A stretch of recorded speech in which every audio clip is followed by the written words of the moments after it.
21.329 kişi Van'da, 3.240 kişi de Erciş'te olmak üzere toplam 24.569 vatandaşımız bize müracaat etti. Bu tabii bizim beklentimizin çok üzerinde bir müracaat. Biz her dosyayı Erciş için ayrı, Van için ayrı oturduk günlerce, aylarca burada her dosyayı ayrı ayrı inceledik ve yaklaşık 10.030 vatandaşımızı liste dışı bırakmıştık kuraya girmeden önce ve yaklaşık 14.000 vatandaşımızla biz kuraya girdik. 12.861'i Van merkezde, 1.679'u da Erciş'te olmak üzere 14.000 vatandaşımızla kuraya girdik.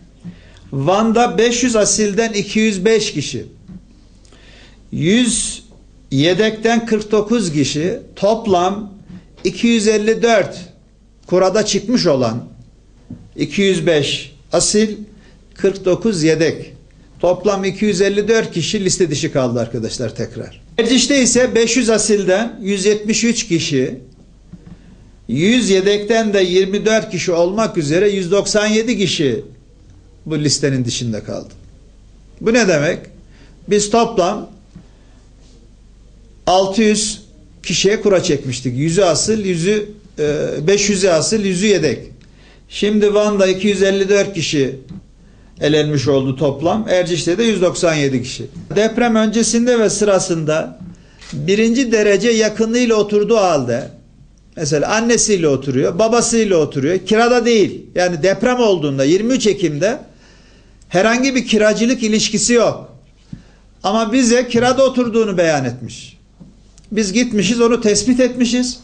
Bu arkadaşlarımızı liste dışı bırakmış. Tapu belgesi adına değil. Mesela ev hanımının üzerinde eşi bize kiracı olduğunu beyan ederek müracaatta bulunmuş arkadaşlar. Veya yapsatçıdan daire almış vatandaş. Taksitlerini ödediği belli. Ama biliyorsunuz yapsatçıdan hemen tapu devralınmaz. Bir süresi vardır onun. Tapu daha müteahhidin üzerinde olduğu için o evde kiracı olduğunu beyan eden insanlar var bize. Bunların sayısı az da değil. 93 kişi bunlar. Mesela Van için. En büyük grubu bunlar oluşturuyor. Diğer bir grup, bu çok daha enteresan. Depremde bizden hak sahibi olmuş. Mesela köyde EYY metoduyla biz vatandaşa kredi vermişiz ama şehirde gelmiş, şehirde kiracı olmaktan bize müracaat etmiş. Ve bize bunu beyan etmemiş. Biz bunu ancak incelememiz üzerine öğrenebiliyoruz. Bir de arkadaşlar çok enteresan bir grup var. Belki en garibi bu. Bize vatandaş bir sokakta, bir apartmanda kiracı olduğunu beyan etmiş. Bize bir başvuru formu var. Formda adres vermiş bize. Biz o adrese gitmişiz. Bazen öyle bir sokak yok. Bazen öyle bir apartman yok. Bazen de apartman var, sokak var ama o apartmanda o vatandaş hiç girmemiş. Hayali adresler gösterilmiş. İşte arkadaşlar bizi üzen tarafı bu. Yani biz çok iyi niyetle Sayın Başbakanımızın Türkiye'de hiçbir depremden sonra yapılmadığı, sadece Van'daki mağdur kiracılar istifade etsin diye verilmiş bir hakkın bu kadar fazla kötüye kullanılır olması bizi üzmüştür. Az önce ifade ettiğim oydu. Hayali adresler, hayali apartmanlar, hayali sokaklar veya apartman var ama hiç oturmadığı halde, hiç apartmana girmediği halde orada oturduğunu, kiracı olduğunu beyan eden vatandaşlarımız.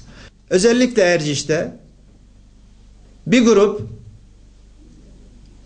yanlış yapıldığını, birilerinin adamlarına kurada isim, ya noter üzerinde çekilen kurada yanlış yapılabilir mi arkadaşlar? Birilerinin adamlarına kurada çıkarılabilir mi? Böyle bir saçmalık olur mu? Bunu üzülerek ifade ediyorum. Türkiye Büyük Millet Meclisi kürsüsüne kadar taşıdılar. Burada binlerce insan biz hizmet ediyoruz. Binlerce arkadaşım emek veriyor. Ve bu insanların da morale, motivasyona ihtiyacı var. Bu kadar haksızlığı hak etmediğimizi çalışma arkadaşlarımla beraber ifade etmek istiyorum. Bu konuda üzüntülerimizi ifade ediyorum. Yine yedek listeli kura çekeceğiz. Kimden kurayı çekeceğiz? Geçen sefer kura sandığına, torbasına giren vatandaşların yine tamamı o kuranın içerisinde olacak. İşte 12.861'di. Bunun 600'ünü çekmiştik. Onlar çıkacak. Kalanlar tekrar kura sandığına girecek. Oradan tekrar kalan miktar kadar kura çekeceğiz. Erciş için de aynı şey geçerli olacak. Ama o çektiğimiz kurada isimleri çıkanlar da aynı hassasiyetle yine adreslerine gidilerek yine birebir inceleme yapılarak bunlar verilecek.